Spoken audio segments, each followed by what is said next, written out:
Ahora recuerdo que después de que el vehículo temporal se desvaneciera en el futuro, tuve una visión de Marty diciéndome que había regresado del futuro.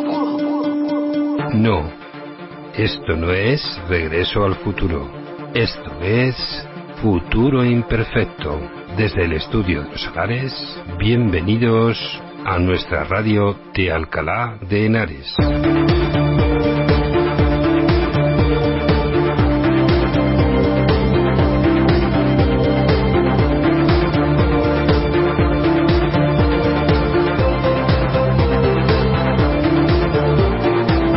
Y a los mandos de la nave que viaja al futuro, Javi Pater.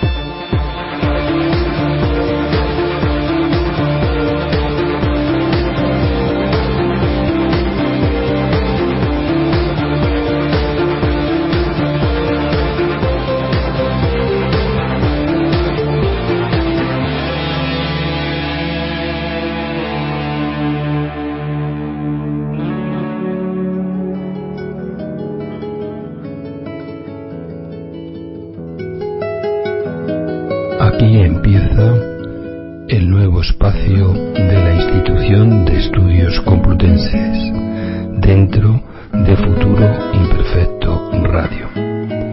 Y a continuación paso a comentaros qué es la Institución de Estudios Complutenses. Es una asociación cultural, independiente, apolítica, sin ánimo de lucro y abierta a todos.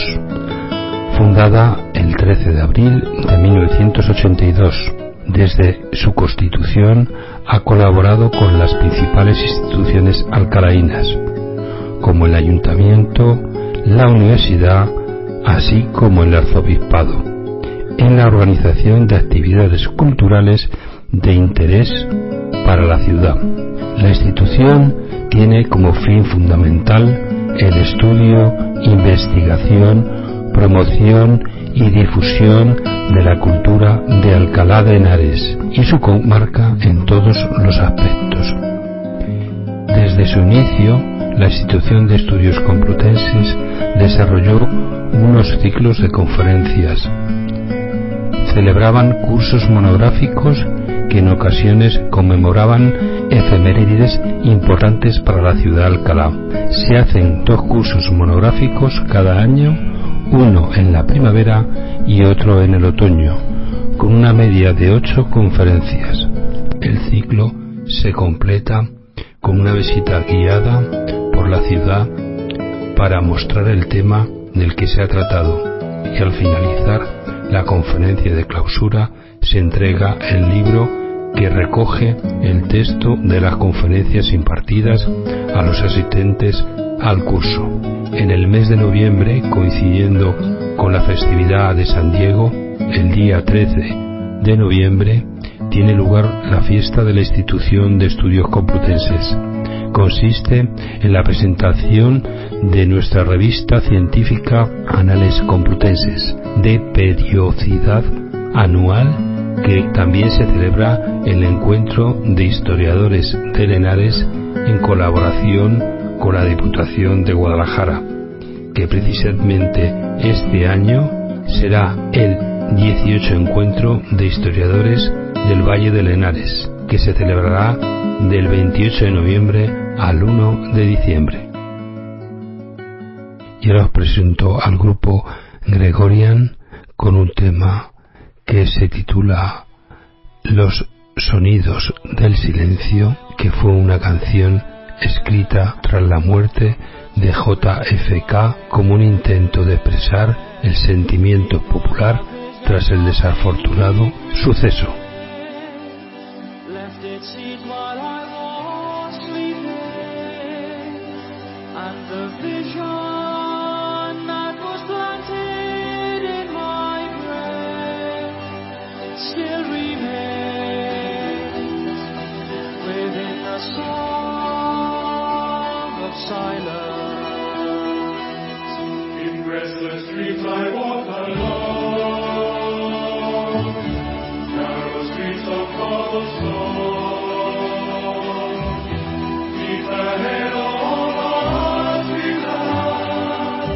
I turn my collar to the cold and dark.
Imperfecto Radio Podcast de Alcalá de Henares, Madrid. Una radio cercana, pero abierta al mundo. Os ofrecemos contenidos de cultura, reportajes y música. Una radio para informaros de todo aquello que sucede en nuestra ciudad, a veces con miras al pasado o al presente, de personajes ilustres o acontecimientos históricos destacados o menos conocidos, pero que ha significado para nuestra ciudad un aporte cultural e histórico muy importante. Futuro Imperfecto Radio, un viaje único, una experiencia única. Y ahora os traigo la actividad para los miembros de la institución, que fue la visita al antiguo aeródromo Barberán y Collar. Nos reunimos el día 5 de octubre a las 11 de la mañana en el apeadero de Renfe de la universidad. Y Baltasar Bermejo Redondo, miembro de la institución, nos presentó el recorrido de la visita al antiguo aeródromo Barberán y Collar. La verdad que la visita que nos propuso Baltasar fue muy interesante. Bueno, pues este audio que ahora os presentaré es un poco para que la gente de la institución que no pudo asistir, así como también la que asistió, recordar lo que nos comentó Baltasar, y también para nuestros oyentes que de alguna forma no pudieron asistir, si algún día les apetece, puedan acercarse a este lugar y visitarlo también por ellos mismos. Baltasar empezó, como he comentado, en el apeadero de la universidad. Nos llevó a través de una pasarela que hay ahora mismo que la universidad la arregló, pero que también era parte de este aeródromo. Pasamos por la Facultad de Ciencias, terminamos en la Facultad de Farmacia, que continuamos un poquitín más adelante, donde nos encontramos con el taller de vídeo, que fue donde estaba el cuerpo de guardia. Continuamos a la torre de control, que todavía existe, que está el servicio informático. Ahí nos presentó la historia de la torre, como otra torre que había en esa misma rotonda. Después continuamos a la Facultad de Ciencias Ambientales y al final cogimos toda la calle que pasa por el Jardín Botánico y terminamos en un monumento que hay con una hélice también a la aviación y el aeródromo, y ahí a la izquierda a la Facultad de Ciencias, donde al final terminamos con las explicaciones que nos dio nuestro amigo Baltasar. Así que espero que sea de vuestro agrado esta visita al aeródromo Valveral y Collar. Me voy a presentar, soy Baltasar Bermejo, soy miembro de la institución y nada, quisiera pues dar las gracias por haber venido. Vamos a hacer un recorrido, pues yo calculo que va a ser como 1 hora y pico, 1 hora y media, 2 horas. Y bueno, pues nada, vamos a ver un poquito digamos, parte de la historia contemporánea de Alcalá. Vamos a ver el aeródromo que se abrió en el año 34. Este fue el segundo, hubo uno primero en el Campo del Ángel, que se abrió en el 1913, y pues eso, estuvo desde el 34 hasta el 65 funcionando. Luego ya en el 69 se abandonó, digamos, se fue al Ejército del Aire, se quedó aquí haciendo una serie de funciones y luego ya pues pasó a la universidad. En principio a la Universidad Complutense, y luego ya cuando se refundó la Universidad de Alcalá de Henares en el 77, pues ya digamos fue digamos la dueña de estos terrenos. Y bueno, pues nada. Os voy a comentar también de dónde he sacado la mayoría de la documentación, por si, bueno, pues queréis también. Es un libro que se escribió sobre el aeródromo, es muy difícil de conseguir, pero lo tenéis en la biblioteca Cardenal Cisneros, lo tenéis también en el CRAI, o sea, hay diversas bibliotecas de Alcalá donde lo podéis consultar. Lo que vamos a ver es, digamos, una parte de la historia de la aviación en Alcalá, como os he dicho al principio, ¿no? Comentaros que bueno, la aviación es una parte de la aeronáutica. La aeronáutica se divide en 2 partes principales: aviación y aerostación. Aerostación normalmente es los globos, dirigibles, cometas, que suelen ser aparatos que son menos densos que el aire debido al gas que llevan dentro, mientras que la aviación suele ser aparatos más pesados que el aire, los aerodinos. Entonces pues nada, ahí tenemos pues aviones, helicópteros, drones, etcétera. Y bueno, todo esto pues nada, se va a regir con las leyes de la parte de la física, que es la aerodinámica. Es, digamos, pues eso, todo para construir, hacer volar y sobre todo navegar un aparato aéreo.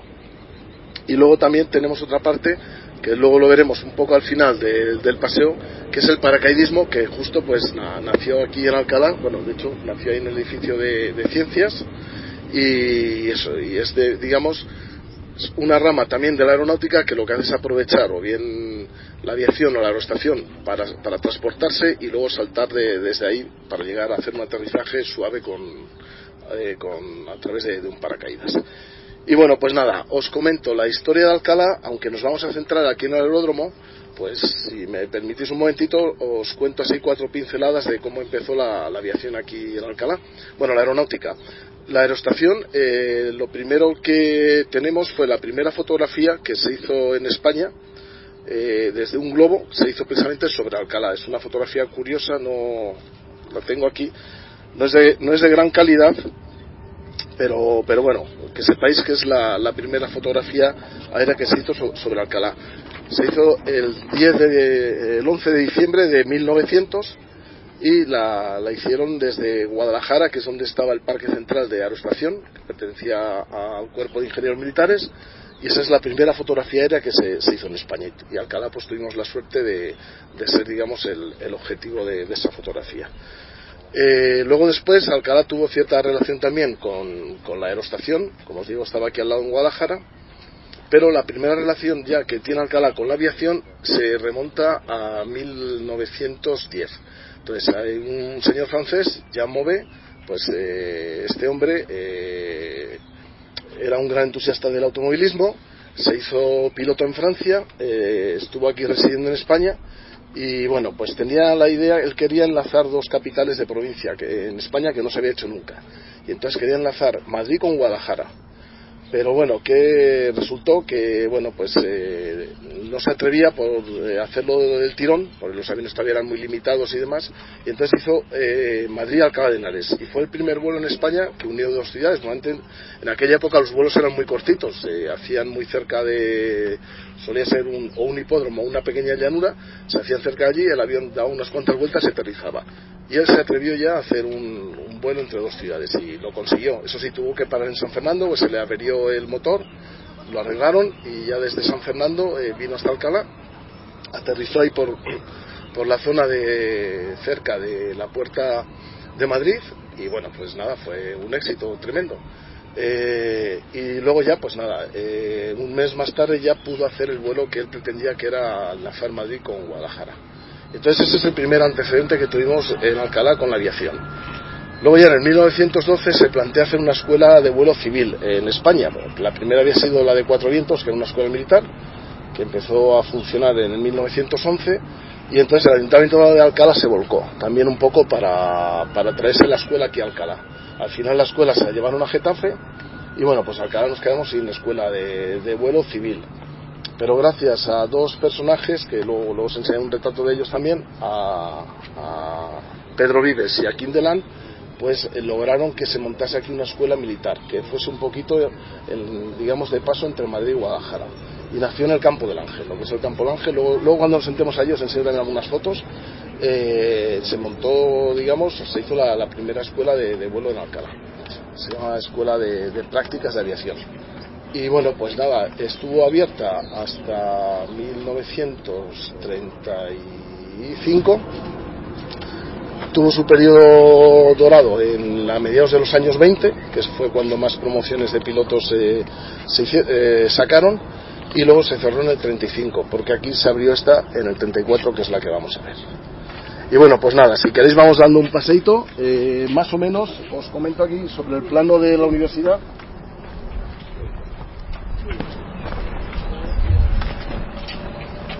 Vamos a dar prácticamente un paseo por aquí, por esta zona. Vamos a subir hasta el hospital, digamos, que es donde estaban los hangares antiguos del aeródromo, y luego ya bajaremos por el jardín botánico y volveremos allá al edificio, que es donde empezaron los paracaidistas militares.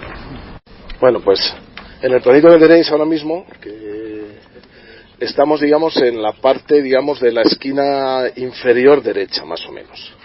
Entonces ahí veis que hay una especie de un edificio que hace, digamos, como son dos edificios paralelos. Vale, pues os comento, lo vamos a ver luego al final realmente la historia, pero os comento, este era el edificio del Escuadrón de Paracaidistas, que iba a haber sido edificio de la Academia General del Aire también. Entonces es este edificio que es el de Ciencias. Ahora se ha cambiado porque luego se cerró, luego ya os lo explicaré con más detalle, pero es para que os hagáis una idea de dónde estamos ahora mismo. Entonces estamos a la trasera del edificio, digamos a la derecha del edificio, y ahora vamos a subir por lo que es esta pérgola, que estaba construida en parte, aquí se aprecia no muy bien en el mapa, pero estaba construida, digamos, en parte esta pérgola. Todo esto es del año 41-42 más o menos. Por ejemplo, esta pérgola, al igual que el hangar que veremos después, fueron diseñados por Esteban Terradas, que fue un ingeniero y arquitecto español, pues de lo mejor del siglo XX. De hecho, él fue también, digamos, un poco el fundador del Instituto Nacional de Técnica Aeroespacial, que lleva su nombre, y bueno, pues hizo aquí en Alcalá una serie de actuaciones bastante curiosas y bueno, pues eso, merece más de un premio como tuvo. Entonces nada, por aquí vamos a seguir, vamos a llegar ahora hasta la trasera del hangar lineal, y os voy a explicar allí un poquito. No vamos a ir en índice cronológico porque realmente la historia del aeródromo empieza casi al final del recorrido, pero luego como vamos a bajar por la otra calle, por la calle del Botánico, pues os voy ampliando un poquito esta información. Ahora seguimos un poquito hasta el hangar. Bueno, pues vamos a parar aquí un segundito porque os comento. Como os decía, toda la parte esta que está aquí a mi frente, más o menos era como el campo de maniobras que tenían los paracaidistas aquí. Y luego en la parte más trasera se ve allí como una pequeña colina, pues allí tenían el campo de tiro. Tenían un campo de tiro que todavía se conserva. O sea, si algún día os apetece, ahora lo que pasa es que es mala época, está lleno de cardos y tal, pero bueno, luego un poquito más para el otoño, tienen todavía las hileras donde se ponían los tiradores en piedra, o sea, son piedrecitas, y entonces ahí me parece que son 12 hileras de tiro, y luego tienen incluso también las distancias, también con hileras de piedra, distancias de 50, 100, 150 y 200 metros, y luego también en ese campo, luego al final, bueno, primero lo usó el aeródromo, lo usaron los paracaidistas de aviación que estuvieron aquí, luego ya cuando se fueron los paracaidistas, lo usó la Brigada Paracaidista de Tierra, que estaban aquí en los cuarteles de Alcalá, y luego después lo usó el personal del centro del CIR-2, que era el Centro de Instrucción de Reclutas, que estaba aquí en lo que es el cuartel Primo de Rivera. Entonces, digamos, esto realmente se estuvo usando pues hasta mediados de los 70 por ahí como campo de tiro. Y luego esa zona también pues es muy curiosa porque están lo que eran las pistas de aplicación. Había también un sitio que era una caseta de tiro al plato, muy curioso, pues de los años 50, fue la primera que hubo aquí en Alcalá. Y diréis, tiro al plato, ¿por qué? Pues porque, bueno, era parte del entrenamiento que hacían los paracaidistas, porque era, digamos, para hacer tiro instintivo. Entonces, es muy curioso, todavía está lo que es la instalación. Es una especie de instalación, se ve más o menos aquí a la derecha del todo, que pone estructura, pero realmente era eso, era una caseta de tiro al plato que estaba construida en los años 50. Entonces aquí más o menos en el plano sí que podéis ver más o menos esa especie de semicírculo que era la caseta, más arriba y un poquito a la izquierda lo que era el campo de tiro, que también tenía una galería semienterrada para tiro con pistola, y luego también digamos lo que era la pista de aplicación, se llama Pista Pérez, porque el que la diseñó fue un capitán paracaidista, se pillaba Pérez, y luego se mejoró en el año 60. Bueno, pues en principio vamos a continuar, vamos a parar aquí un poquito en el hangar, hay un poquito, además ahí hay unas piedras que nos podemos sentar, y os explico también un poquito la historia del hangar que es muy curioso. Lo que era el hangar, el prototipo del hangar lineal, que hubieran sido 6, y os cuento un poquito la historia de todo esto, ¿no? Nos vamos a saltar un poquito la cronología. Como os dije, pues eso, el aeródromo empezó en el año 34, estuvo pues eso, operando como escuela de vuelo hasta la guerra civil, los primeros meses de la guerra civil, y ahí se trasladó la escuela de vuelo a Murcia, y entonces, bueno, pues aquí nada, empezó a ser un aeródromo operativo sobre todo de los cazas rusos durante la guerra.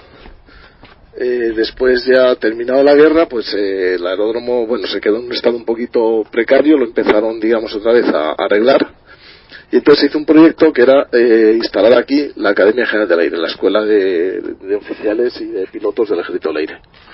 Este proyecto, bueno, pues se decidió en el año 40 más o menos, 41, y entonces pues nada, comenzaron las obras. Y entonces, claro, pues la primera obra que se hizo fue el edificio aquel de ciencias, que es donde iba a ir el escuadrón de alumnos, y luego los hangares, se iban a hacer un proyecto de 6 hangares como solo se terminó que es donde, digamos, iban a meter todos los aviones de enseñanza, y luego después había una rampa que va un poquito más allá, que conectaba, digamos, con lo que era la pista de vuelo, la pista de aterrizaje y despegue, que estaba, digamos, hacia allá, ¿no? Todo este proyecto, bueno, pues al final, pues por diversas causas se malogró. La academia se la llevaron a San Javier, abrieron en el año 45 el curso, y esto pues se quedó abandonado, y la pena del hangar pues que está como está desde entonces, o sea, desde el año 43-44 está tal cual. Así que ya os digo. El hangar, bueno, pues como os he dicho, era el prototipo de 6 hangares. Ahora os enseño una foto donde está, digamos, más o menos el proyecto que había de colocarlos. Es un hangar de 176 metros de longitud y 37 de anchura. O sea, es un hangar bastante grande, ahí caben un montón de aviones, de automóviles, etcétera. Y luego tiene 2 diferentes alturas, una a 9 y otra a 13 metros. El hangar la verdad, para el año 44, pues eso, era una maravilla de arquitectura. O sea, de hecho, además, pues prácticamente, si lo veis, tiene un aspecto, digamos, ahora penoso, pero vamos, hubiera sido un edificio, digamos, fantástico. Tiene, digamos, las 2 partes, los 2 extremos que hubieran sido dedicados a oficinas, aulas, etcétera, y luego ya lo que es la parte central, pues que hubiera servido como hangar. Si queréis pasar, mirad, aquí está la foto de cómo hubieran sido. Este es el primero que está a la izquierda, es el que está construido, y luego los otros 5 iban, digamos, en esta configuración. Y ya luego de aquí, pues directamente había una rampa más o menos que saldría desde los 2 que estaban en el centro hasta la zona del aparcamiento de la pista de vuelos. Como esto fracasó, pues nada, nos quedamos con las ganas de tener aquí la escuela de pilotos del Ejército del Aire, y nada, esperamos el aeródromo. Luego se le dio otro uso que ahora lo iremos viendo. Luego os comento, ya que estamos aquí también parados, un poquito de los aviones que fueron pasando por aquí, por el aeródromo y demás. Bueno, pues vamos a empezar con, como os comentaba allí abajo al principio, Jean Mauvet, que fue el piloto francés, que fue la primera persona que aterrizó en Alcalá. O sea, este fue el primer contacto de Alcalá con la aviación. Este hombre, que bueno, pues vino en un avión de este tipo, un Sommer, que era un modelo del Farman 3 modificado, con un motor un pelín más potente y un poquito más moderno. Entonces, pues nada, con un avión de estos aterrizó ahí en la puerta de Madrid. Fue hasta el ayuntamiento, le recibieron al ayuntamiento, les invitaron a almorzar a él, a los mecánicos y los 2 periodistas que venían con él, y ya está. Y luego ya pues regresó a Madrid haciendo una parada en Torrejón, a un noble que vivía en el Palacio de Aldovea, al duque de Tobar, que era hermano del conde Romanones, que entonces era el presidente del Congreso y luego fue presidente del gobierno. Y entonces, como Tobar, cuando se quedó tirado en San Fernando con el avión, le ayudó, pues entonces él luego, digamos, un poco para agradecerlo, a la que se iba para Madrid, tomó allí en una era al lado del Palacio de Aldovea, se tomaron allí un vinito los 2, charlaron y ya se volvió para Ciudad Lineal. Eso, bueno, lo narro en uno de los... Además él decía que era para entrar en calor, pues claro, esto era noviembre y bueno, pues hacía fresquito. Y luego, bueno, pues como os comentaba antes, estos 2 personajes que son el coronel Pedro Vives y el capitán Quindelán. Estos, digamos, gracias a ellos, pues Alcalá comenzó su tradición aeronáutica, porque bueno, al final convencieron al ayuntamiento, a diversos propietarios, de hacer aquí un campo de vuelo, que es el que se hizo en el campo del Ángel. Allí lo que pasa es que no queda ningún resto. Entonces, pues la historia la empezamos aquí, pero bueno, gracias a ellos. De hecho, Vives pues tenía bastante relación, pues estaba casado con una alcalaína y bueno, pues vivió gran parte de su vida entre Guadalajara. Él al principio era profesor en la Academia de Ingenieros de Guadalajara, luego ya cuando se creó el servicio de aeroestación, él fue prácticamente el primer jefe y vivió mucho tiempo también entre Alcalá y Guadalajara. Y Quindelán es el padre, digamos, de la aviación española. Fue el primer militar que se dedicó ya directamente al tema de aviación. Luego, bueno, pues como cosa curiosa, el aeródromo del Campo del Ángel, que como os digo, está en los terrenos locales del colegio hoy día, el Colegio Nebrija, que cogía una parte de lo que era la antigua laboral, la parte, digamos, izquierda del fondo de la laboral, pues ahí estaba, digamos, el aeródromo. Un aeródromo muy sencillo, pequeñito y tal, pero vamos, que funcionó durante tantos años y formó un montón de pilotos, tanto españoles como extranjeros, pues también venían bastantes pilotos de Iberoamérica. Y nada, este fue el primer avión, el Farman MF7, que vino a Alcalá. Le llamaban aceituna porque la cabina parecía un hueso, una aceituna, y luego además los pintaron de color verde de aceituna. Entonces ya os digo, es un cacharro curioso que estuvo hasta el año 19-20, estuvo volando aquí en Alcalá. Fue el avión que se veía aquí por los cielos complutenses normalmente. Luego esta es otra foto del aeródromo del Campo del Ángel, que curiosamente se puso ahí el aeródromo porque era un terreno que pertenecía al Ministerio de la Guerra. Era el campo de maniobras de caballería. Aquí en Alcalá siempre había 2 regimientos de caballería que iban rotando con otros 2 de Madrid. Entonces cada año venía uno y se iba otro. Y entonces aquí en esta zona, si lo vierais con más detalle, está llena de lo que se llama de hipódromos y carruseles. O sea, son zonas, el hipódromo, que es para hacer las maniobras de caballería, y los carruseles, que son los círculos estos donde entrenan los regimientos de caballería. Entonces esta zona estaba. Y de hecho una de las advertencias que les hacía a los pilotos, sobre todo a los alumnos, que tuviesen mucho cuidado a la hora de aterrizar con la caballería, porque más de una vez soltaba algún caballo o lo que sea y aparecía por donde no debía. Ahora ya cuando subamos vamos a empezar lo que era el aeródromo Barberán y Collar, que como os digo, empezaron las obras en el año 33 y en el año 34 ya se trasladaron del Campo del Ángel aquí y empezó a funcionar. Pero eso, si queréis, vamos a andar un poquito más y os lo cuento más arriba. Vamos a ir a la torre de mando, a la torre de control nueva. y desde allí os empiezo a explicar toda la historia del aeródromo. Bueno, pues aquí donde estamos empezaba el aeródromo, pues eso, cuando se inició en 1934. Entonces, este edificio que tenemos aquí, que ahora es el taller de vidrio de la universidad, era el cuerpo de guardia. Y el edificio está un poquito remozado, pero por ejemplo la puerta es la misma de 1940, que es cuando se hizo la primera construcción grande de este edificio. Al principio era más bien una garita y demás, pero luego ya se hizo el edificio en sí. La garita se mandó un poquito más atrás, y de hecho, por ejemplo, estas piedras, esto es original del aeródromo. De hecho, lo que os decía, por ejemplo, el campo de tiro, todo esto, usaban mucho la piedra. La pista de vuelo, cuando la ampliaron, igual la pusieron, digamos, dos rodales de piedra blanqueada de cal. Entonces era muy muy curioso. O sea, yo he visto alguna foto de la pista antigua y es muy curioso, lo ves. Ahora se ponen luces, se pone pintura, pero entonces, pues nada, como la pista era de hierba, teníais, digamos, su marcación con las piedras estas. Y bueno, pues nada, aquí lo que os comento, aquí estaba eso, el cuerpo de guardia. Y luego ya un poquito más adelante estaban los talleres de radio y demás, que ahora son varios edificios prefabricados. Este que tenemos aquí a mi frente también, luego lo explicaré más adelante cuando empecemos a bajar. Este era el edificio de mando y dirección, y donde estaba también parte de los alojamientos, había algunas aulas y demás. Este ahora le pasa que, bueno, le han hecho un proyecto nuevo y lo han dejado con un aspecto bastante extraterrestre, ¿no? Pero vamos, el edificio era un edificio que estaba muy bien conservado y era bastante bonito. No sé cómo han hecho esta ñapa, sinceramente, con todos mis respetos al arquitecto, pero en fin, y ya os digo. Y entonces este era el acceso aquí al aeródromo. El aeródromo, al principio, digamos, como veis, estaba conectado con la vía de tren, con el ferrocarril. Entonces era Madrid, Guadalajara, Zaragoza. Se le hizo el puente, pero al principio era un pasanivel normal. Luego ya en los años 40, cuando ya se decidió hacer esto Academia General del Aire, se hizo el puente, y el puente es del año, me parece, de finales de 1940. El puente este que cruzamos todos para acceder aquí, pues es de esa época. Y bueno, pues ahora vamos a seguir avanzando. Vamos a ver lo que era la torre de mando nueva, y ahí os explico un poquito por qué la torre de mando nueva, dónde estaba la antigua, y vamos a ver también algunos restos originales de la época. El aeródromo, lo primero que hacen es que le dan nombre de Aeródromo Militar Barberán y Collar. Diréis, ¿por qué? Pues todo tiene su historia, ¿no? Barberán y Collar eran dos aviadores, un capitán, Barberán era capitán y Collar era teniente. Y bueno, pues fueron los que hicieron la gesta esta del vuelo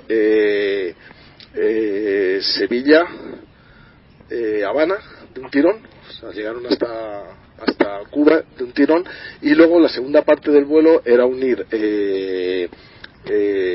Cuba con México también, y se perdieron en ese vuelo.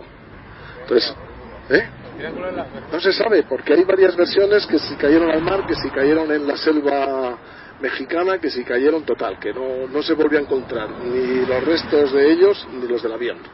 Entonces, pues nada, es una de las grandes incógnitas de la aviación española. Y bueno, pues ellos, pues nada, se les consideró dos héroes.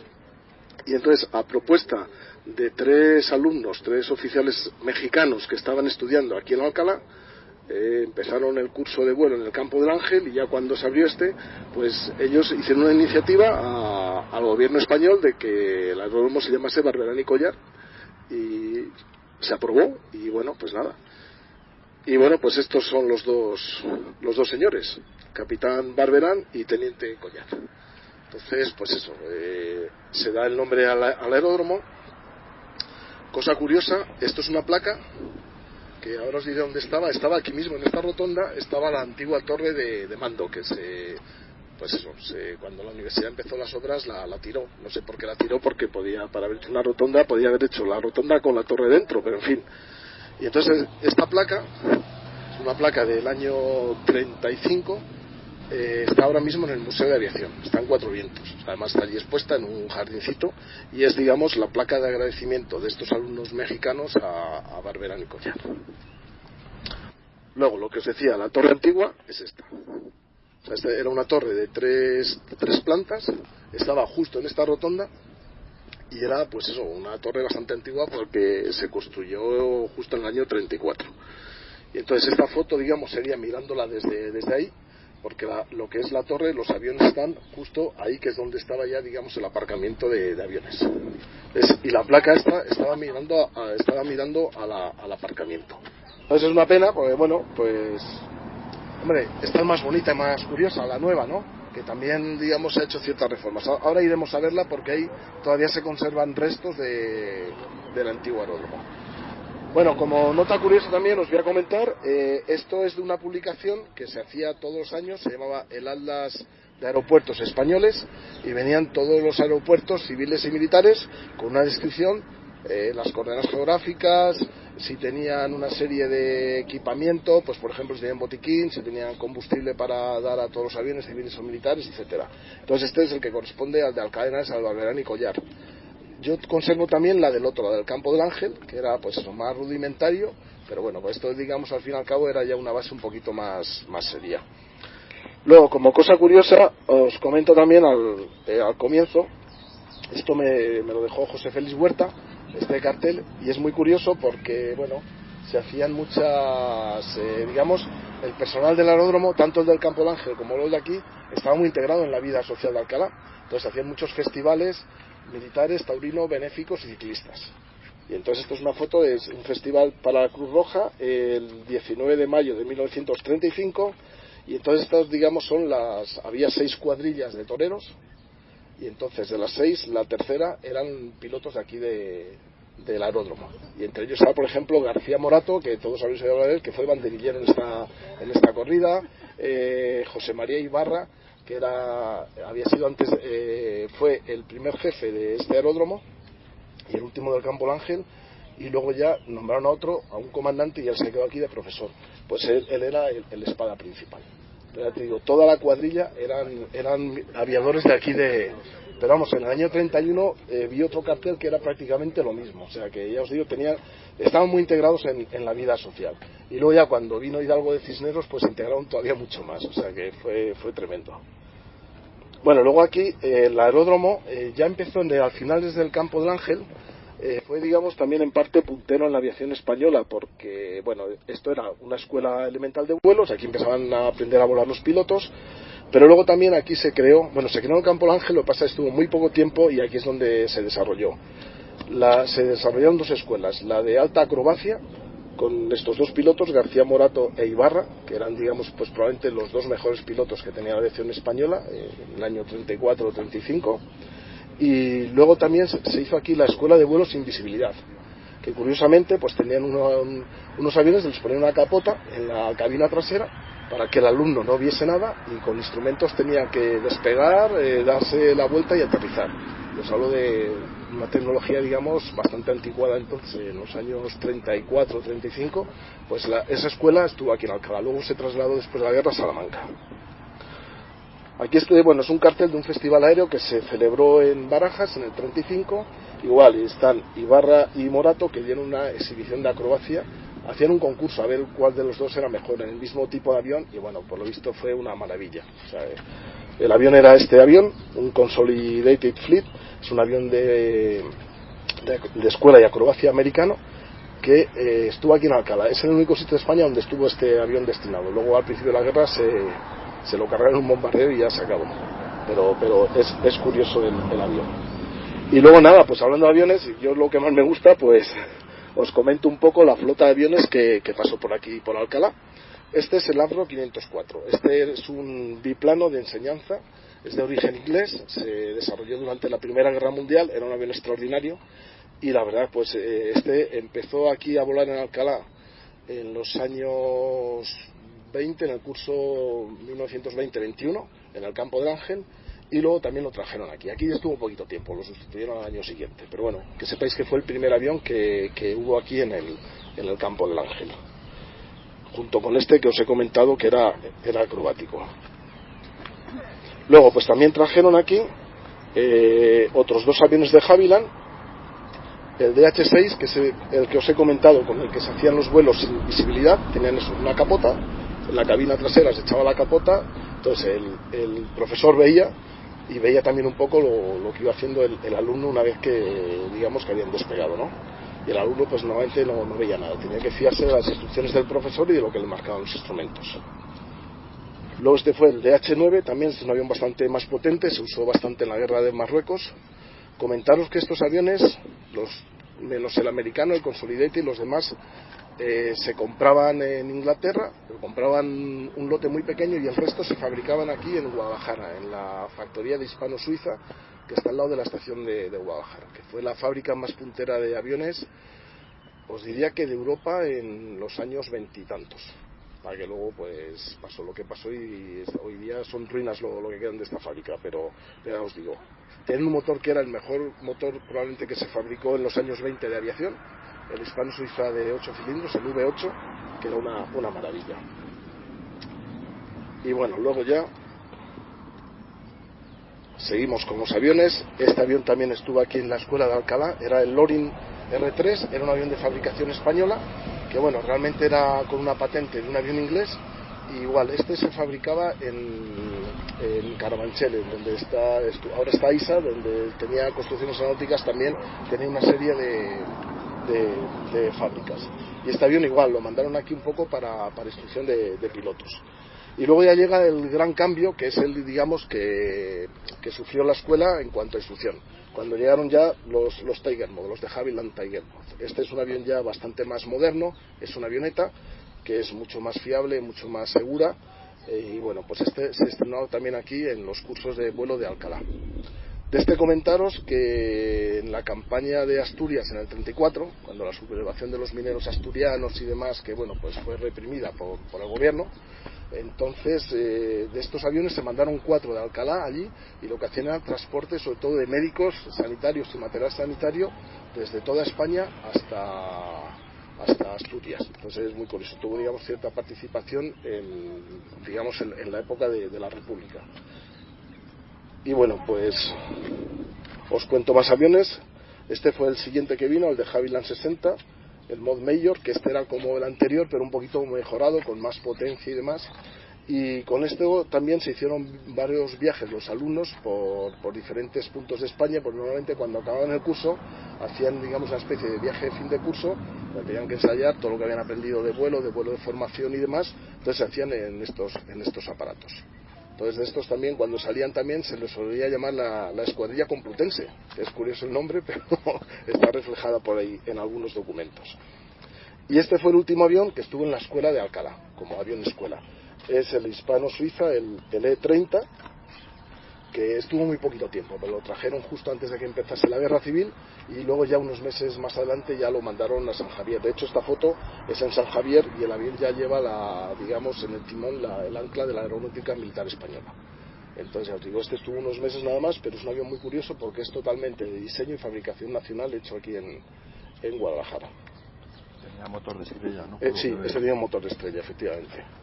Sí, ya se abandonó el motor en V y ya está. Y bueno, pues luego Alcalá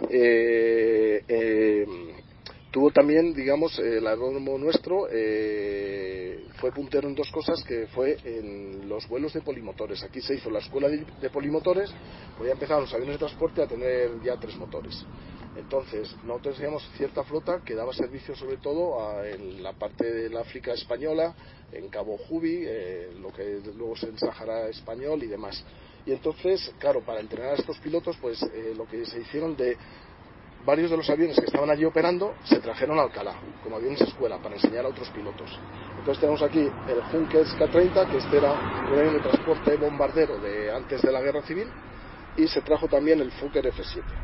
Este también era un avión muy fiable, muy bueno, se usaba en muchas aerolíneas, y entonces ya os digo, hubo 2 ejemplares, hubo 2 de este y 3 del otro aquí en Alcalá durante cierta temporada para enseñar a los pilotos, después de que hacían la escuela elemental, en las avionetas estas que hemos visto, pasaban a estos para hacer, digamos, ya como pilotos de transporte y luego pues poder, digamos, pues eso, navegar por allí, por toda la zona de África. Y bueno, como nota curiosa, esto, no os lo voy a marear mucho, pero era lo que costaba formar un piloto en las 3 diferentes especialidades que había. Pilotaje, que se hacía en Alcalá, curso de observadores, que se hacía en Cuatro Vientos, y el curso de tiro y bombardeo, que se hacía en los Alcázares. Entonces, normalmente, todos los pilotos solían pasar por estas fases. Solían empezar haciendo primero el curso de observador en Cuatro Vientos, que por cierto era el más caro de todos, pero porque tenían que digamos, dirigir 32 disparos de artillería, y cada disparo de artillería costaba 250 pesetas de la época, del año 34. Entonces este curso era el más caro por eso. Luego el siguiente curso que hacían era aquí en Alcalá, que hacían ya el curso de vuelo elemental, y luego ya después pasaban a los Alcázares a hacer ya el curso de tiro y bombardeo. Entonces aquí están los precios de cada curso, lo que se cobraba, etcétera. Es un documento curioso también. Y luego pues nada, ya terminamos la época, digamos, de escuela antes de empezar la época de la Guerra Civil. Y entonces Alcalá es también la primera base donde viene el Dragón Rapid, que este es muy famoso porque fue el avión que utilizó Franco para trasladarse desde Canarias a Tetuán. Pero estos aviones ya España ya poseía, aquí en Alcalá llegaron 3 y luego otros 2. Ya teníamos 5 aquí en Alcalá y se usaban también pues para el entrenamiento de pilotos. Era un avión estupendo, bastante moderno, bastante ágil y bueno, pues nada, una maravilla de avión. Este luego participó en la Guerra Civil en versión militarizada y todavía es un avión que todavía está en vuelo en algunos de los países, o sea, es muy, muy curioso. Y luego este es el otro avión que también tuvimos en Alcalá, el Breguet 19, que este es un avión ya un poquito más antiguo, pero fue un avión también construido en España, aquí en Getafe, en Construcciones Aeronáuticas, que dio un resultado excelente.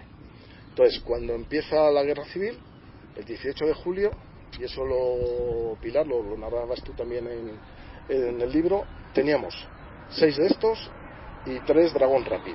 Era, digamos, la educación de Alcalá, porque los otros, que se usaban para polimotores y demás, como el gobierno estaba ahí un poco en mosca con el tema de la sublevación, aquí hubo, digamos, una especie de conspiración en el aeródromo en el mes de junio. Se enteró Hidalgo de Cisneros, que era el jefe de la escuadra de Getafe, y bueno, pues se vino aquí una tarde con varios de los oficiales que él creía más leales a la República, incautó todo el armamento que tenían aquí que podía usarse para una sublevación y se llevaron el armamento y todos los aviones, digamos, que podían ser usados como bombarderos. Entonces se los llevaron los repartieron entre Getafe y Cuatro Vientos, y aquí nos quedamos pues eso, con los 3 Dragón Rapid y los 6 Breguet, que luego empezaron, digamos, o estuvieron operando en el frente de Somosierra en la guerra al principio. Y bueno, aquí, digamos, termina lo que es la escuela de vuelo de Barberán y Collar.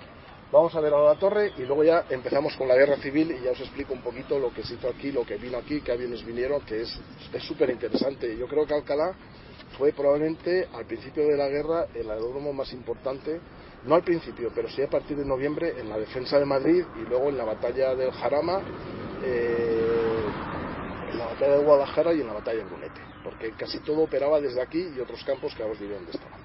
Bueno, pues nada, vamos ya a ver cosas tangibles. Se construye en el 1950, porque la verdad la otra ya se había quedado un poquito pequeña. El aeródromo empezó también a tener bastante más importancia y entonces pues nada, construyeron esta torre.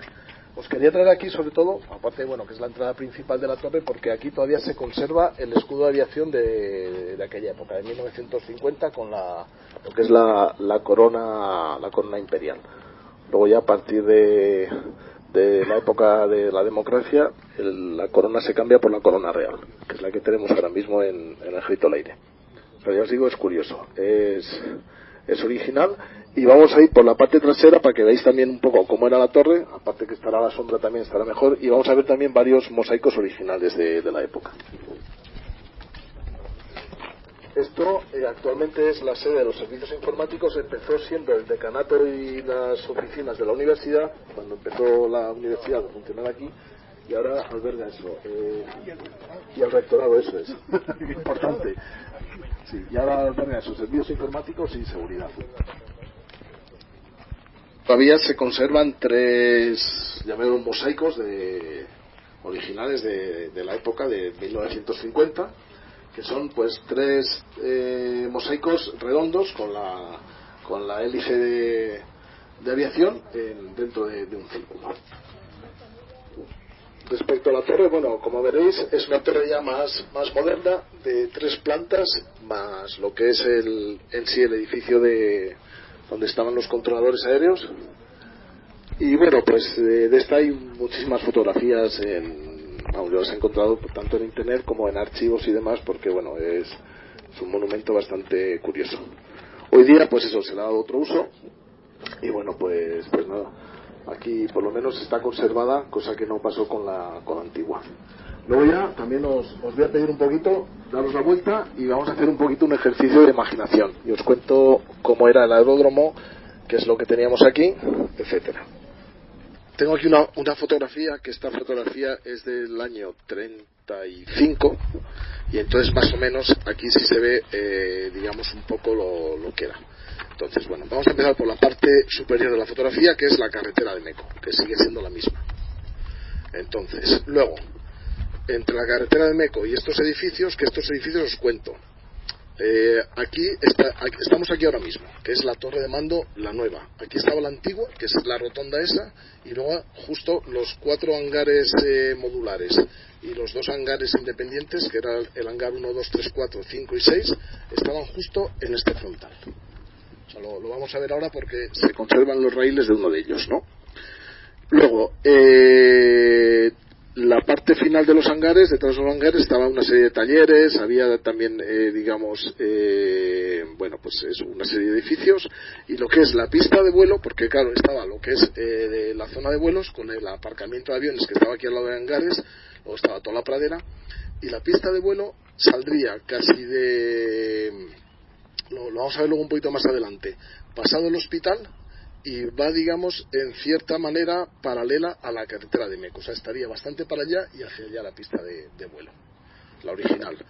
Y bueno, pues en principio tengo por aquí las dimensiones. Bueno, luego se arregló, se amplió, pero vamos, en principio me parece que era de 1,5 kilómetros, sí, casi 1,5 kilómetros por algo más de 1 kilómetro de ancho. Eso era, digamos, porque al principio también los aviones no aterrizaban en la pista de vuelo como tal, o sea, no había una pista delimitada, sino era en la pradera, según venía el viento aterrizaban. Luego ya cuando empezaron a ser aviones más potentes, más grandes y demás, pues ya ahí necesitaban una pista compactada y demás, que esta se arregló después de la guerra civil. Y a ver si encuentro las medidas, pero era unos 2 kilómetros por 60 metros de ancho, o sea, tenía 2 kilómetros de longitud, y es la que os digo que estaba perfectamente señalizada con piedras pintadas de cal blanca. Entonces, bueno, pues eso. Vamos a ir ahora, nos vamos a ir hacia allá y os voy a enseñar los restos que quedan de los 6 hangares. No queda nada, o sea, ya veréis que esto es una pena porque también se demolió, me parece que fueron el 70... En el 76 es cuando se derribaron los hangares. Entonces, algunos a lo mejor todavía lo hemos conocido, los hemos visto. Hombre, estos hangares realmente tampoco ya hacían mucho porque eran sobre todo los 4 primeros, que eran ya muy antiguos, los habían traído del Campo Ángel, o sea que son de 1912, 13, 14, entonces ya tenían sus añitos. Yo lo que siempre reivindico es el tema de la torre antigua, que no sé por qué no molestaba para nada, se hubiera hecho la rotonda igual y se hubiera conservado ahí, se hubiera puesto una plaquita como recuerdo de lo que fue. Pero bueno, es lo que tenemos. No sé si aprovechar, espera un momentito, voy a aprovechar aquí la sombra y os cuento también pues un poquito los comienzos de la guerra civil, qué aviones tuvimos aquí, y así ya nos vamos tranquilamente para allá.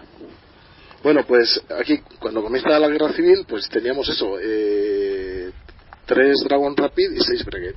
Comienzan las operaciones. Al principio la guerra aérea no fue muy, digamos, muy intensa. Fue más bien la parte terrestre la que fue muy intensa. Pero bueno, los aviones también tenían su desgaste, iban a operaciones. De hecho, de los 6 Breguet que teníamos en Alcalá, en un combate aéreo en Somosierra, me parece que fue finales de septiembre y principios de octubre, pues se cargaron 4, se volvieron 2 nada más, y esto nos quedamos casi sin aviones. Entonces, bueno, los diferentes países comienzan a apoyar tanto a la aviación republicana como a la aviación sublevada.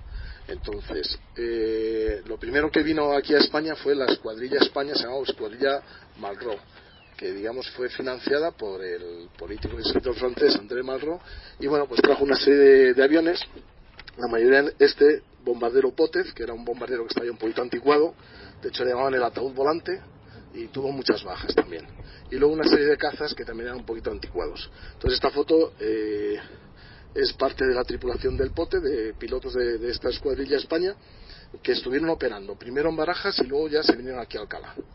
Aquí les tumbaron bastante bien. De hecho, ya veremos, el hangar 6 lo destruyeron en octubre, o sea, al poco de empezar la guerra, en un bombardeo. Estos se fueron a Albacete, luego volvieron aquí a Alcalá, que estuvieron muy poquito tiempo, y ya se fueron, pues ya vinieron los cazas rusos. Sí. Bueno, de hecho, en su novela La Esperanza habla un poquito de Alcalá y de sí. su experiencia. Claro, claro, aquí a sí. través de un personaje y tal, pero sí. lo menciona, efectivamente. Aquí hubo también un piloto belga, Paul Nothomb, que era el comisario político de la escuadrilla, digamos, y este también escribió bastantes cosas, entonces es curioso. Y tienen fotos muy interesantes, pues por ejemplo en la Magistral. Claro, sí, efectivamente, sí. Sí, porque luego ellos estuvieron alojados, normalmente los aviadores en la época de la guerra, estuvieron alojados en el Oratorio San Felipe Neri, en el Colegio Escolapias y en el Colegio de Málaga, en La Paloma. Digamos, eran los 3 alojamientos que se dieron a los aviadores porque aquí había una serie de alojamientos, pero era muy poquito. Entonces, bueno, pues la mayoría se alojaban en Alcalá.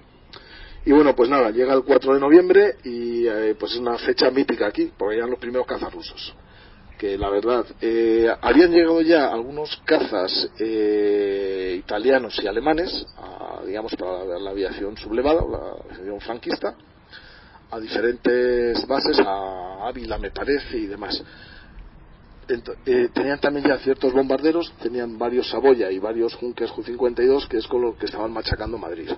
Y claro, la aviación republicana se había quedado prácticamente sin cazas, porque os digo, aquí de Alcalá salieron un día 6 y volvieron 2 nada más, y eso era el día a día, hasta que llegaron estos, que son cazas ya modernos, que podían hacer frente a cualquiera de los cazas italianos o alemanes, a los bombarderos, y entonces aquí empezaron a operar el 4 de noviembre desde Alcalá. Este es el Chato, el I-15, Polikarpov I-15, es una preciosidad de avión, y este fue el primero que apareció en los cielos de Madrid y les pegó un susto tremendo. Bueno, les pegó y derribó un montón de aviones de la aviación franquista. Entonces ahí las tornas cambiaron, pasó de tener la aviación franquista la superioridad aérea a tener la aviación republicana. Esta, bueno, siento no haberla hecho más grande, pero es un combate aéreo entre un Polikarpov, un I-15, y los Henkel 51 alemanes, que fueron los primeros cazas que mandó la Alemania de Hitler. Sería este, bueno, este no, este es un Henkel 111, pero estos son los primeros cazas que operaron en el bando sublevado. Y luego ya con los Fiat CR-32, que los veremos luego a continuación. Bueno, pues unas semanas después de aparecer aquí los I-15, los Chatos, llega el siguiente, que este era el caza más moderno de la época, el I-16, el Mosca. Este, de hecho, la carátula, este es el tipo 5 y este fue el primero que vino a Alcalá. De hecho, lo pone aquí también en la cartela, basado en el aeródromo de Alcalá de Henares. Y bueno, pues con esto ya, si ya con los I-15 el cambio fue dramático, con estos fue todavía mucho más dramático. De hecho, estos anularon a la aviación franquista en todo el frente de Madrid y bueno, pues gracias a ellos se ganó la batalla de Guadarrama, la de Guadalajara, y luego también en Brunete pudieron contener bastante al ejército franquista. Y bueno, pues nada, este es el tipo 5. Este os he puesto otra ilustración, que este es el tipo 10, este es un poquito más avanzado, porque aparte de Alcalá, estos estuvieron también operando en 2 aeródromos aquí muy cercanos. Uno que estaba en Azuqueca, que era el Campo X, que hay un libro además que lo han publicado hace nada, que merece la pena leérselo, te cuenta un poco toda la historia de estos aviadores. Y luego otro que estaba en Algete, el Campo XX. Esto os lo he puesto como curioso porque esto pasó en las 2 aviaciones, que volvemos a los tiempos del CID, que cada piloto le gustaba tener su montura. Entonces este en concreto, el 193, era el avión que usó Tarazona, que fue uno de los mejores pilotos republicanos durante toda la guerra. O sea, de hecho lo destruyeron el día antes de acabar la guerra, allí en un aeródromo al norte de Cataluña, en Gerona, en Villalluba me parece. Entonces él conservó este avión. García Morato hizo lo mismo con su Fiat, luego lo veremos. Entonces, como Babieca, es mi avión, mi caballo, y con él hago toda la guerra. Luego también aquí aparecieron el bombardero Katiuska, el SB-2, que estos bombarderos eran muy curiosos, era el bombardero más moderno que había en la época. De hecho eran más rápidos que los cazas. Entonces no hacía falta ir con la escolta de cazas, como normalmente iban los bombarderos más lentos, pues si le atacaban otros aviones. Este iba solo, este cogía, salía, como sabía que los cazas no le iban a alcanzar, bombardeaba y se volvía, hasta que llegaron los cazas alemanes, los 109, que eran más rápidos que él, y ahí ya se le acabó el chollo. Tenía un problema, que era que los depósitos de combustible no iban nada sellados, entonces se le incendiaban enseguida en cuanto lo atacaban. Cuando le metían 2 o 3 balas se quedaba, digamos, el avión sin gasolina.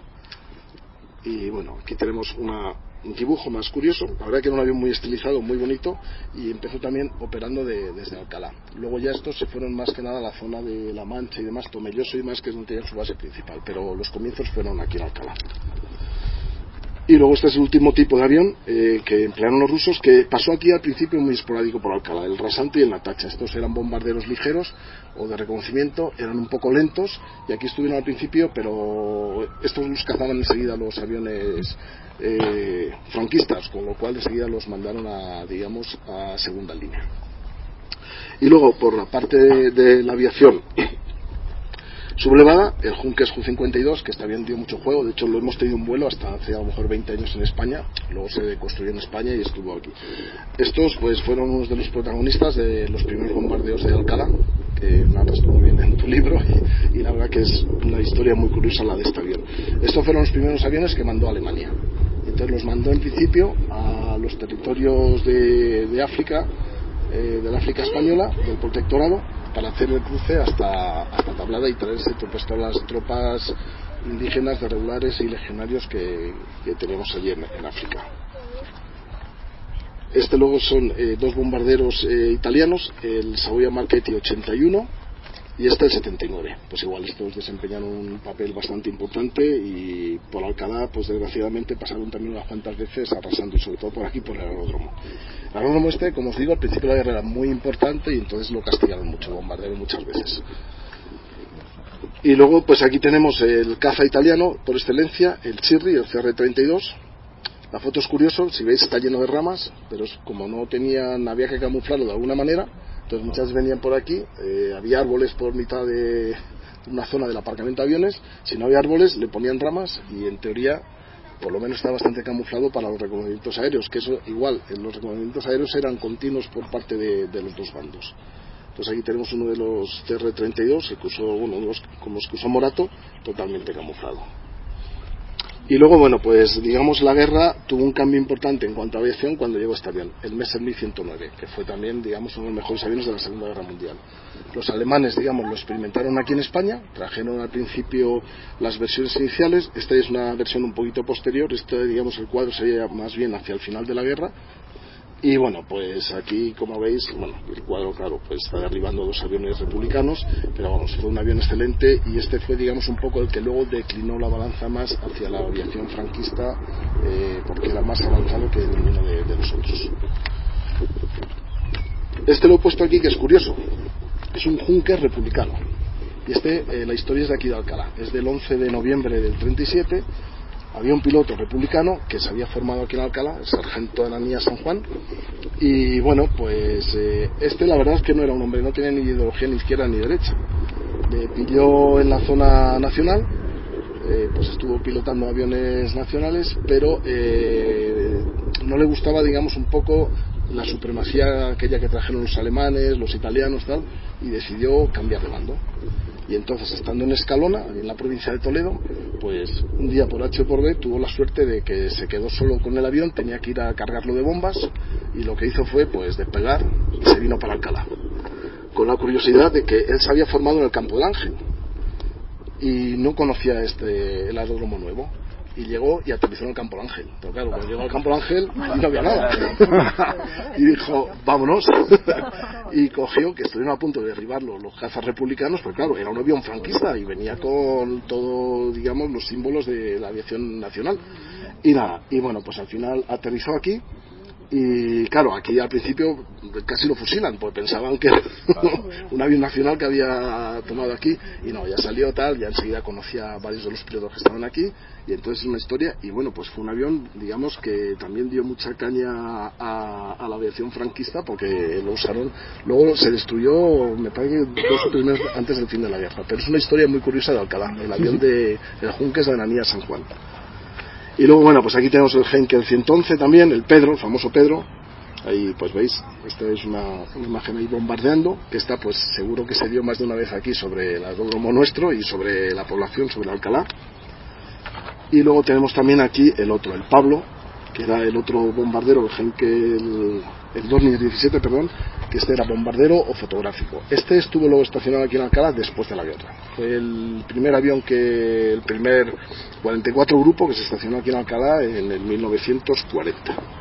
Y bueno, luego ya os termino enseñando los aviones que estuvieron aquí. Vamos a ver los hangares, los restos que hay, y luego ya nos vamos a bajar a ver lo que es la capilla y lo que era el refugio subterráneo. Comentaros que debajo de esta torre y debajo de la antigua también existían refugios subterráneos. Lo que pasa es que, bueno, ahora están ya, pues eso, se anegaron o se taparon, pero debajo de las 2 torres había refugios. Pues desgraciadamente es, digamos, los restos que quedan de los 6 hangares que había aquí en el aeródromo. El raíl de la puerta de hangar, y hay una rampa, digamos, pues de abastecimiento para los camiones y demás, para piezas, motores, etcétera.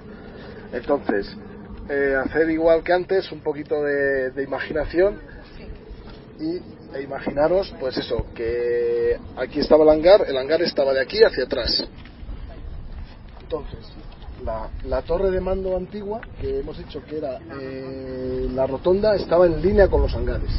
O sea, si veis las fotos, aparece en línea con los hangares.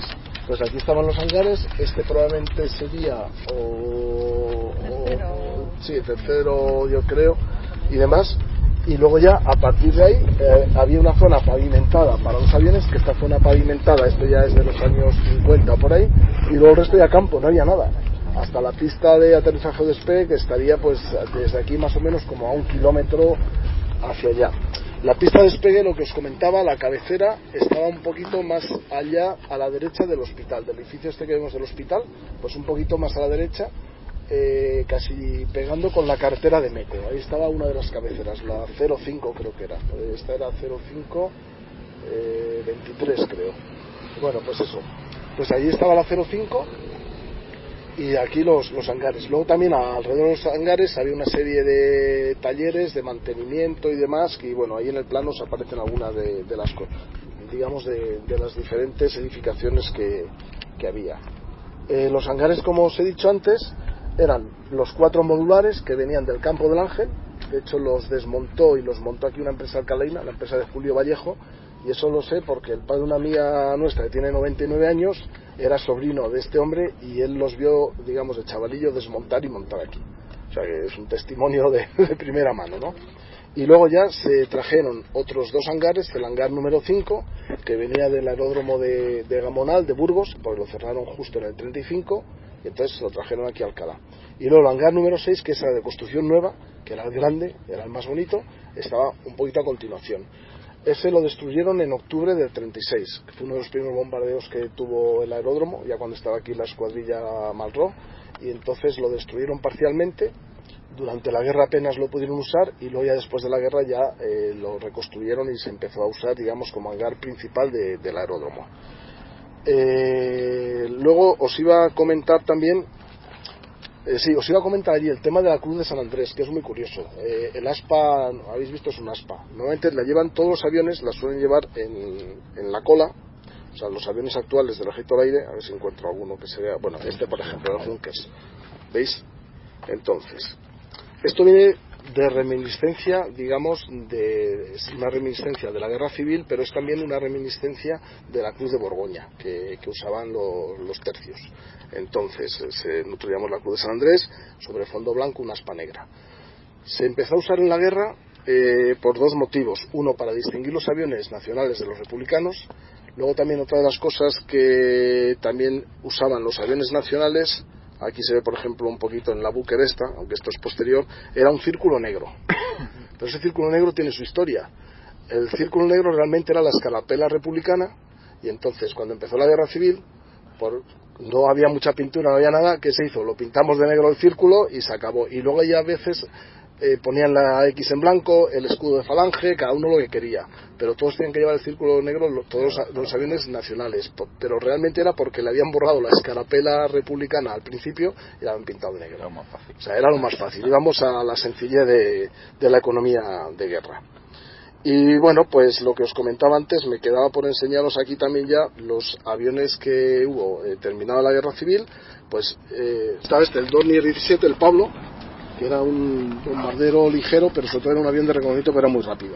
Entonces este se usó bastante. Entonces aquí fue la primera unidad que se mandó aquí, el 44 grupo con este tipo de avión. Luego también trajeron desde Barajas el Fiat del BR-20, este también era un bombardero ligero. Entonces estas fueron las primeras dos unidades que estuvieron en Alcalá, y Alcalá no volvió a ser escuela, y trajeron estas dos unidades. Estamos hablando del año 40 y 41. Luego, a continuación, llega el año 43, llega la División Azul, que empezamos a mandar tropas a Rusia para luchar allí contra el gobierno de Stalin. Y entonces se forma también, al igual que se formó la División Azul, que era una división del Ejército de Tierra, se formó la Escuadrilla Azul. Entonces era una escuadrilla, un escuadrón del Ejército del Aire, que se había creado en el año 39, y se mandan a Rusia, se mandaron 5 escuadrillas. Normalmente estaban más o menos casi un año entre que se formaban y volvían, más o menos aquí en Alcalá se formaron la cuarta y la quinta. Y entonces, como no había aviones, digamos, para formarlos, se trajeron varios aviones de varias bases. Entonces se trajeron el 109, que hemos visto que fue el caza más moderno y mejor de la guerra civil, e incluso de la Segunda Guerra Mundial fue de lo mejor que hubo. Entonces se trajeron, me parece que fueron 4 109, se trajeron también otros 4 CR-32, los Fiat, el Chirri, que fueron, digamos, el gran caza italiano de la guerra civil. Y se trajeron también una serie de avionetas, las Booker, se trajeron también de estas, creo que trajeron 6, y se estacionaron aquí en Alcalá durante prácticamente un año para formar a esos pilotos que iban a ir a Rusia. La formación de esos pilotos se hacía, cada escuadrilla tenía 3 tandas, y la formación aquí en Alcalá pues duraba más o menos un mes y una semana cada tanda. O sea, que estaban aquí pues prácticamente desde que empezaban hasta que empezaban los primeros hasta que iban los últimos, pues prácticamente 4 meses y medio más o menos. Y nada, cuando terminaba su tour en Rusia y volvía, unos meses antes empezaba a formar otra escuadrilla. Y entonces aquí se formó eso, la cuarta y la quinta. La quinta fue la última que apenas intervino en Rusia. La cuarta, sin embargo, fue la que más preponderancia tuvo en el frente ruso. Y ya os digo, estaba formada aquí en Alcalá. Aquí venían los pilotos designados, venía un contingente de unas 130 personas, que era lo que componía cada escuadrilla, entre pilotos, mecánicos, armeros, personal de seguridad, etcétera, etcétera. Y bueno, pues nada, esto ya termina la guerra, lo que os he contado, se decide que sea Academia General del Aire, se empieza a ver una serie de edificios, el proyecto malogra, nos quedamos con lo que hay, y entonces pues nada, hay que darle otro uso. Y entonces, ¿qué uso se le da? Pues se crean las fuerzas paracaidistas del Ejército del Aire y se pues a Alcalá. Y entonces aquí comienza el paracaidismo militar español. Esto se crea en el año 1946. Vienen al edificio que iba a ser academia. El edificio, claro, se había abandonado, con lo cual no tenía ni ventanas ni nada. Y claro, los paracaidistas cuando llevan ahí 4 semanas dicen, aquí no se puede vivir. Entonces se van a Getafe, con la promesa de que el edificio se lo van a arreglar. Efectivamente, comienzan las obras del edificio, están en Getafe unos meses y luego ya se van directamente a Alcantarilla, porque en el año 47 es cuando se crea la escuela militar, entonces se llama de paracaidistas, ahora es de paracaidismo, a Méndez Parada, se van a Alcantarilla. Entonces ahí sale la primera promoción de paracaidistas del Ejército del Aire. Casi todos se quedan otro curso más en Alcantarilla para ser instructores de los que vienen nuevos, de la segunda promoción de paracaidistas. Y cuando acaba esta segunda promoción, en el año 48, ya han terminado las obras del escuadrón y se vienen. Y entonces cuando empieza a operar aquí, digamos, el paracaidismo militar español. Este es un cuadro muy curioso, que son Junkers aquí lanzando paracaidistas, que normalmente Junkers los tenía ya también aquí la base de dotación, luego vino un regimiento completo de Junkers, pero ya se mandaron aquí varios para lanzamiento de paracaidistas. Esta es una foto de los primeros paracaidistas que saltaron en Alcalá. Entonces esto fue el 2 de marzo del 49. Son los primeros que normalmente saltaban un poquito más a la pasada carretera de Meco. De hecho ahí había un campo de maniobra para ellos, de lanzamiento. Y bueno, luego aquí tengo una foto muy curiosa también ya de la base, pues eso, en los años mediados de los 40, donde se ve perfectamente, está hecha desde el otro lado. Entonces se ve perfectamente los 4 hangares, el quinto y el sexto. Y ya con una serie de aviones grandes aquí, pues probablemente será un Junkers y estos dos Fiat. Y ya pues vemos ahí la zona del cerro del F-Homo y demás. Y bueno, pues en principio esto es lo que os cuento de la base. Vamos otra vez al planito y os comento un poco lo que había por aquí. Aparte de los hangares, bueno, pues aquí había una serie de, digamos también, de edificios que estaban. Entonces, teníamos la zona de, bueno, en la torre, tanto en la antigua como en la nueva, pues normalmente había una zona para ambulancia y camión de bomberos, como hay en todas las bases, en todos los aeropuertos de aviación. Luego teníamos también, había una zona de combustibles y demás que estaba más hacia allá, hacia Meco. Ahí estaba la zona de cisternas combustibles, donde tenían, digamos, tanto los depósitos como los camiones para repostar los aviones. Y luego ya pasados los hangares estaba, que ahora lo veremos un poquito más cerca, ahí estaba en un cuadrito que hay ahí, detrás de la capilla estaba lo que era el pabellón de oficiales con los dormitorios de oficiales y la piscina. Luego estaba la escuadrilla de enlace, que esto vino posterior, fue una escuadrilla de avionetas y de helicópteros que se montó aquí ya en los años 50 y tantos. Luego un poquito más allá estaba el botiquín, que funcionaba. El botiquín tenía 5 plazas, tenía botiquín y enfermería. Entonces tenía 5 habitaciones para enfermería. Digamos, el botiquín estaba un poquito más allá. Luego estaba el pabellón de suboficiales al otro lado de la calle y luego ya la barrera de acceso, que está un poquito más allá. Justo antes de la rotonda del hospital, ahí estaba la barrera de acceso nueva. Entonces la base tenía 2 entradas, aquella o la entrada sur, que era viniendo, digamos, desde el ferrocarril. Y ahora ya nos vamos a mover un poquito, vamos a ver lo que era el edificio de mando, lo que era la capilla, y os explico lo que era ese, que era el cuadrado principal de la base, que es donde estaban eso, el pabellón de oficiales, un poquito más allá el de suboficiales, y luego ya los alojamientos de tropa, el comedor, la cantina, etcétera. Digamos, la zona de vida de la base.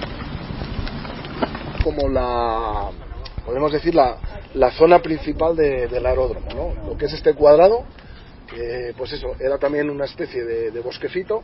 Entonces, lo que es un poquito, donde está la columna esta, que no sé de dónde la trajeron ni lo que significa, bueno, pues ahí donde estaba el pabellón de los dormitorios oficiales.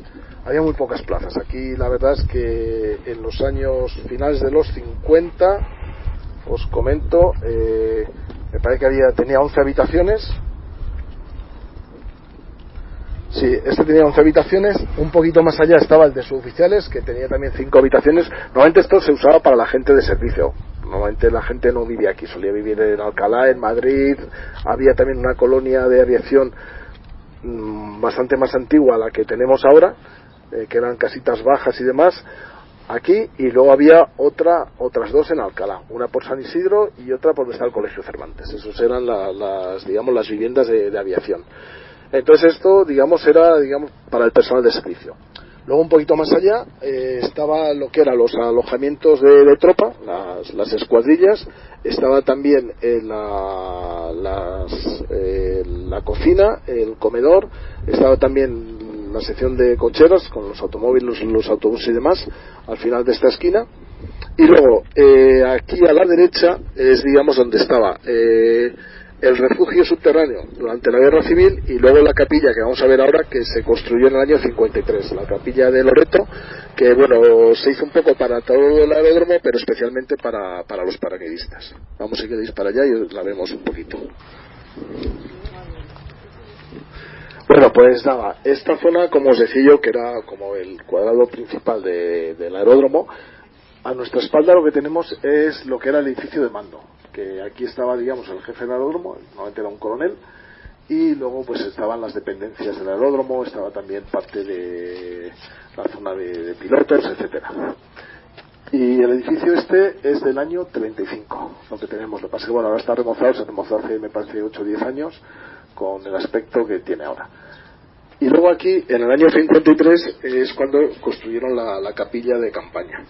Como es una capilla pequeñita, o sea, no tiene capacidad para albergar gente dentro, por eso es una capilla de campaña, y desde aquí lo que se hacía, pues eso, los servicios religiosos, las misas, pues la gente se quedaba aquí fuera, o bien formados o bien sin formar, y ya está. Yo sé que los paracaidistas sí la usaban mucho antes de saltar. Pues muchas veces hacían una misa antes del salto, o venían ellos aquí, pues por eso el salto es peligroso. Y bueno, pues nada, la capilla, bueno, pues en principio los restos que nos quedan es aquí el año de construcción, en esta cartela aquí dentro de un rombo, el símbolo de aviación también del año 53, que bueno, pues lo que tiene es el roquiski de aviación con una corona imperial, y la estrellita esta de 5 puntas que era, digamos, de lo que usaban normalmente los observadores. Y luego no se ve, más arriba está el mes de construcción, que me parece que es febrero o marzo lo que pone, pero ahora mismo no se ve. Y bueno, la capilla esta es una pena, pues está totalmente abandonada, lleva ya muchos años abandonada, y bueno, pues tenía su reja, entonces digamos, tenía ahí su imagen de la Virgen de Loreto, la patrona de aviación, tenía su reja y tenía su campana. Ya cuando la desacralizaron, pues vendieron al chatarrero la reja, la campana y digamos, lo que son las rejas de las ventanas, porque no pudieron, o no sería más costoso, si no también se las hubieran llevado. Y esto, pues nada, esta es una pena porque, bueno, es de las pocas cosas que nos quedan del patrimonio aeronáutico aquí de la ciudad, y no deja de ser un templo histórico. No es que tenga valor artístico o no mucho, pero es parte de la historia. Son 70 años de la historia de Alcalá, que lo estamos dejando que se caiga. De hecho, ya veis ahí las tejas ahí tiradas, y cada año peor. Entonces, bueno, pues ahí estamos un grupo de gente intentando hacer una iniciativa pues para sacar esto adelante, porque no es tan caro arreglarlo y se podía hacer una cosita un poquito, tenerlo cuidado, tenerlo decente, y que volviera un poquito también a su anterior uso. La gente que quiera venir, yo de vez en cuando me gusta venir por aquí cuando venimos paseando, y hay muchas veces que hay gente que está aquí rezando, pues bueno, pues es una manera de, digamos, de mantener ese uso. Y luego, justo digamos, la capilla, como os he dicho, se construyó encima del refugio, el refugio subterráneo, que es un refugio que está bastante grande. Tenía incluso, digamos, una habitación como hospitalito, como clínica, y está justo aquí. Del refugio se conservan 2 puertas, había una tercera puerta que daba aquí. Lo que pasa es que, bueno, pues esa puerta al hacer las obras se cegó, pero constaba de 3 puertas, y ahí, si vamos ahora por detrás, si queréis, se ven todavía los tubos de ventilación y bueno, pues una serie de la infraestructura del refugio. Vamos al aeródromo, vamos a bajar ahora y os voy a explicar un poquito lo que fue el edificio de los paracaidistas, y allí terminamos ya la visita. Esto aquí, enfrente mía, queda también uno de los restos de lo que fue la parte del aeródromo, ya más bien de los paracaidistas, que era la piscina de tropa, que ahora mismo está cubierta, por eso un aljibe, y queda todavía de la piscina, queda un trozo de la caseta del vestuario y también parte del trampolín. Tiene un trampolín y queda, digamos, todavía uno de los ladrillos de trampolín. Lo que pasa es que hay que verlo entrando en el botánico. Bueno, hemos parado aquí un momentito en la rotonda esta, que aquí os comento, justo aquí, a partir ya de los años 46, 47, cuando ya empezaron aquí a venir los paracaidistas, la garita que había al lado del cuerpo de guardia, del taller de vídeo actual, se trasladó aquí, y estaba pues prácticamente aquí un poquito más entre la rotonda y el puente. Luego en esta rotonda se ha aprovechado para hacer un monumento, que se hizo un monumento conmemorativo del aeródromo. Es, digamos, un poco el agradecimiento de la universidad y el Rector Aire a este aeródromo. Se puso ahí una hélice tripala y hay una plaquita donde, bueno, pues con motivo del centenario de la aviación española, en 1910, me parece, 1913, pues se puso esta plaquita para agradecer. No es la más moderna, porque ahora veremos cuál es la más moderna, que se puso aquí en el edificio de los paracaidistas, un poco también agradeciendo también al no sé qué aniversario de la fundación aquí de lo que fue el primer escuadrón de paracaidistas. Y bueno, pues nada, os cuento. Este edificio, pues eso, se empezó a construir en el año 41-42 para alojar aquí a los alumnos de lo que hubiera sido la Academia General del Aire, que anteriormente estaba en León. Justo cuando acabó la guerra se hizo allí de manera profesional en León, luego tenía que estar aquí y luego al final acabó en San Javier, en Murcia. Entonces nada, el edificio este en principio, pues nada, era un edificio, digamos, bastante sencillo. Era una especie de, digamos, dos edificios paralelos, los cierres bastante posteriores ya cuando vino la universidad, pero eran dos edificios paralelos, y esto era la plaza de armas, y ya está. Luego, por la parte de allá, estaba, digamos, había una galería de tiro con pistola, que todavía se ve, digamos, ahora no es un depósito o algo así, y luego también ahí estaban las torres de salto, que, digamos, se hicieron en la maestranza de Cuatro Vientos, se trajeron aquí, pues como esas que antes había, lo que ahora es el CID, que se veían, pues aquí estaban pues mucho más antiguas y a una altura menor, pero había varias torres de salto, había dos fuselajes de aviones aquí también, que lo usaban los paracaidistas pues para acostumbrarse, digamos, a tirarse desde la puerta del avión, y todo eso estaba al otro lado. Aquí, pues nada, los dos edificios en principio eran iguales, de dos plantas. Luego se añadió esta torre. Esta era la torre donde se quedaban los paracaídas. Los paracaídas, después de usarlos, hay que tenderlos, digamos, y dejarlos que se sequen. Y ahí luego ya también, aparte de aquí la torre de secado, luego esta parte era, digamos, estaban las mesas de plegado, o sea, donde se repasaban que estuvieran todas las cuerdas bien, que todo, se plegaban y listos para el siguiente uso de los paracaidistas. Y luego ya toda aquella parte eran las oficinas y los dormitorios de la tropa. Aquí, bueno, pues había capacidad hasta 1000 personas. Nunca se llegó, los paracaidistas de aviación creo que nunca pasaron de 600, pero había capacidad hasta para alojar a 1000 paracaidistas aquí. Y bueno, pues la historia de los paracaidistas es curiosa, porque eso, se crearon aquí en el año 46, lo que os comentaba, se fueron unos meses a Getafe, se fueron a Alcantarilla, hicieron los cursos, y en el 48 ya vinieron aquí, y aquí ya tuvieron su vida operativa.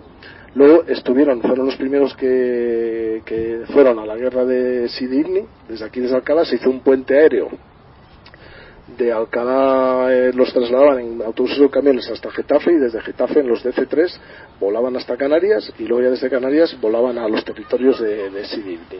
Y bueno, pues nada, y tuvieron también unas cuantas bajas en combate y demás. Lo que pasa que, claro, la mayor de la gloria se la llevó tierra. Aquí los paracaidistas, os comento que, bueno, pues empezó siendo, era la bandera, ¿cómo se llamaba? Un segundito que os digo el nombre. Tuvo tres denominaciones, los paracaidistas del aire. Entonces, la primera, cuando se crearon en el 46, era la primera bandera de la primera legión de tropas de aviación. Luego ya, como esto sonaba un poquito raro, pero era la denominación oficial, un año después ya le pusieron primera bandera de paracaidistas, que era solo el ejército del aire. Y luego ya después, en los años 50, cuando ya llegamos los convenios con Estados Unidos, pues ahí ya hubo un cambio de doctrina. Entonces, nosotros habíamos copiado el sistema alemán, que los paracaidistas pertenecían al ejército del aire.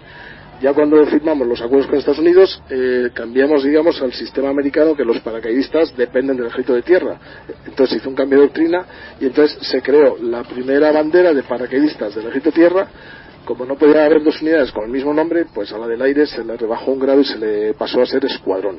Y entonces estuvo aquí como escuadrón hasta que se disolvió en el año 65, que se le volvió a bajar otro grado y fue escuadrilla de zapadores paracaidistas, y se mandó a Alcantarilla, que es donde están ahora mismo con el rango otra vez de escuadrón. Entonces, bueno, pues aquí son parte de la historia viva de Alcalá.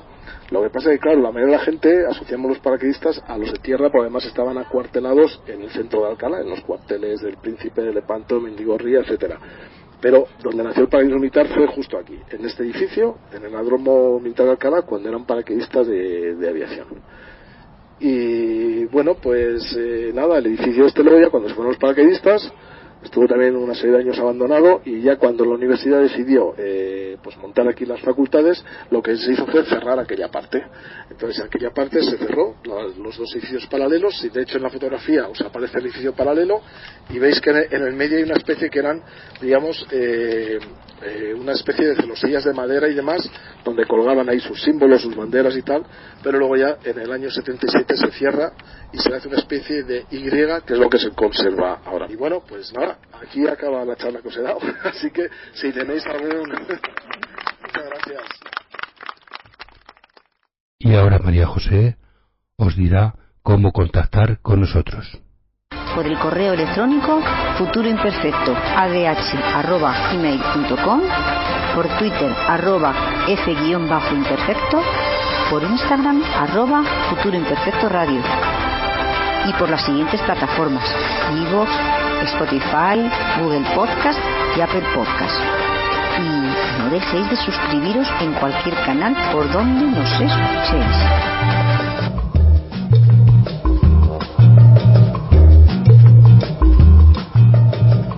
Ahora os presento el ciclo de conferencias de la institución en el Círculo de Contribuyentes.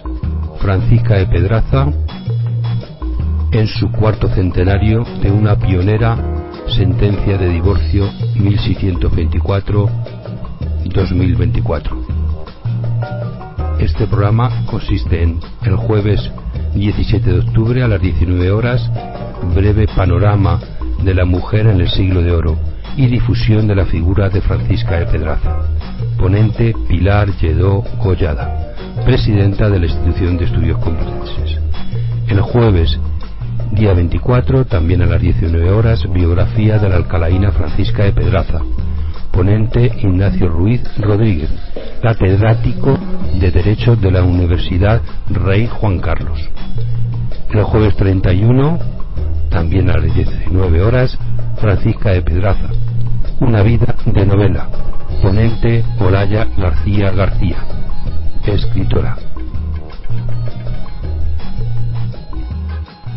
Y aquí nos despedimos hasta el próximo programa, que espero sea de vuestro agrado.